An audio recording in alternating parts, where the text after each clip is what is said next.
Checks and balance করবার জন্য আমাদের উচ্চকক্ষ গঠিত হবে। সুতরাং এই উচ্চকক্ষে অবশ্যই পিয়ার লাগবে। আর নিম্নকক্ষে পিয়ার আইডিয়া হিসেবে আমরা এটার বিরোধিতা করতেছি না, নিশ্চয়ই এটাও অনেক দেশে আছে, কিন্তু বাংলাদেশের যে বর্তমান আর্থসামাজিক প্রেক্ষাপট আমরা মনে করতেছি এই অবস্থায় নিম্নকক্ষে পিয়ার আসলে ফিজিবল না। এত কম সময়ে নিম্নকক্ষে পিয়ার প্র্যাকটিক্যাল হবে না। এখানে আরেকটা ঝামেলা হলো, আওয়ামী লীগও প্রচুর লোক এই পিয়ারের মধ্য দিয়ে তারা সামনে নিয়ে আসার চেষ্টা করবে। এই জন্য আমাদের অবস্থানটা হলো, আমরা নিম্নকক্ষে পিয়ার চাই না, কিন্তু অবশ্যই উচ্চকক্ষে পিয়ার চাই। এটা আমাদের কমন স্ট্যান্ড।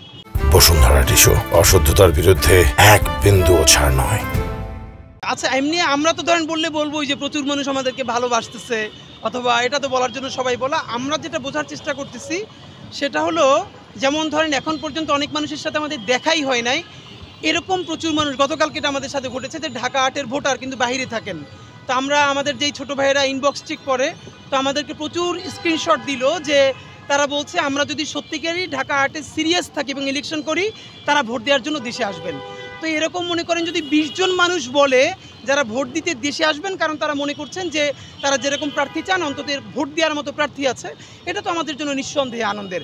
দেখেন, আবারও বলি, আমরা নির্বাচনে নেমেছি, অবশ্যই আমরা প্রত্যাশা করছি ইনশাল্লাহ আমরা জয়ী হব। কিন্তু এখানে যদি আমরা চাপ, অন্যদের মতো আমাদের কোনো চাপটা নাই এই কারণে যে আমরা এখানে ১০০ কোটি টাকা বাজেট করে নামি নাই। আমরা 10টা বিজনেস গ্রুপের কাছ থেকে টাকা এনে যে এখন নির্বাচন করব, তারপরে এমপি হয়ে এই টাকা পোষাই দিব, আমাদের এটা কোনো চাপ নাই। বরং গতকালকেও বলেছি, আবারও বলি, যদি একটা টাকা খরচ না করে আমাদেরকে, ধরেন আমরা ১০০০ ভোট পাইলাম, এর মানে কি আপনি ভাবতে পারেন যে ঢাকা ৮-এর মতো গুরুত্বপূর্ণ জায়গায় বিনা পয়সায় মানুষ আমাদেরকে বিশ্বাস করতে শুরু করেছে। তাহলে এই সততা ধরে রাখতে পারলে তো ভবিষ্যতের বাংলাদেশ ইনশাল্লাহ তরুণরাই নেতৃত্ব দিবে।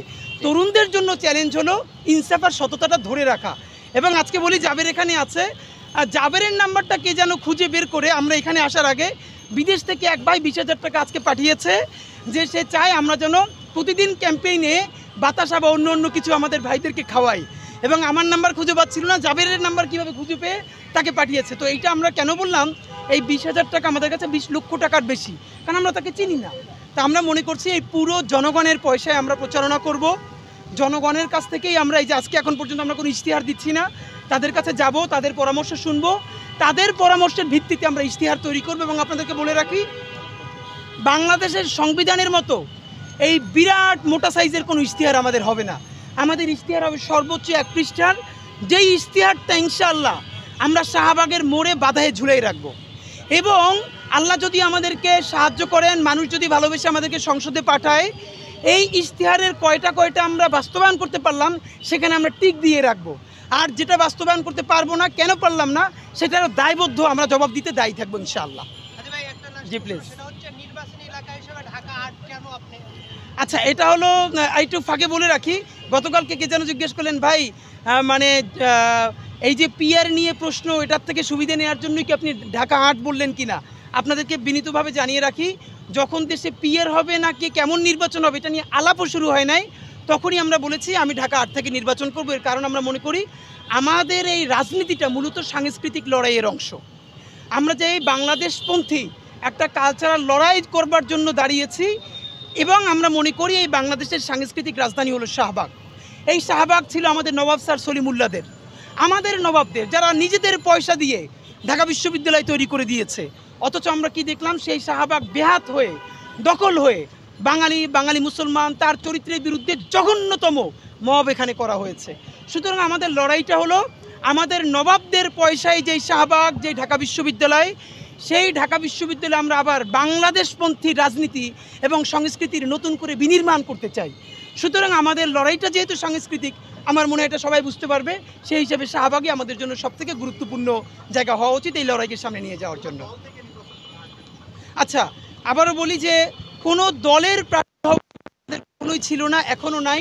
তবে আমাদেরকে যদি মনে করে যে তরুণদেরকে বা আমাদের মতো মুখ সংসদে নেওয়া দরকার দেশের প্রয়োজনে, স্বাধীনতা সার্বভৌমত্বের প্রয়োজনে, তাহলে যে কোনো দল তারা আমাদেরকে ভালোবেসে অনার করে চাইলে আমাদেরকে সমর্থন দিয়ে এখানে তাদের প্রার্থী না দিতে পারেন।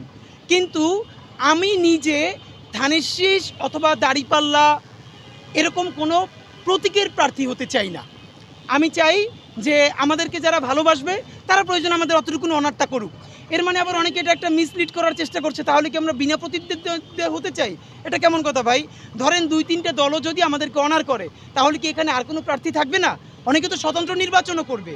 আমরা বরং আপনাদের মাধ্যমে অনুরোধ করতে চাই, আমাদেরকে কোনো দলীয় প্রার্থী না করে বরং আপনারা বাংলাদেশের স্বাধীনতার সার্বভৌমত্বের পক্ষে যে লড়াইটা, এটাকে বেগবান করার জন্য আপনারা আমাদেরকে সহায়তা করুন। আপনারা চাইলে আমাদেরকে সমর্থন দিতে পারেন।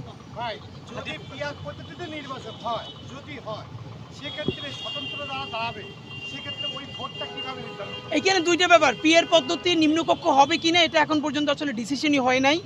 যদি হয় তখন তো নিশ্চয়ই এটা নতুন একটা প্যাটার্ন দাঁড়াবে যে অন্যরা কিভাবে নির্বাচন করবে, তখন আমরা ঠিক করবো। এখন পর্যন্ত যেহেতু ট্র্যাডিশনাল সিস্টেমে আছে, আমরাও ভয়েস দিচ্ছি অবশ্যই উচ্চকক্ষে পিয়ার হতে হবে।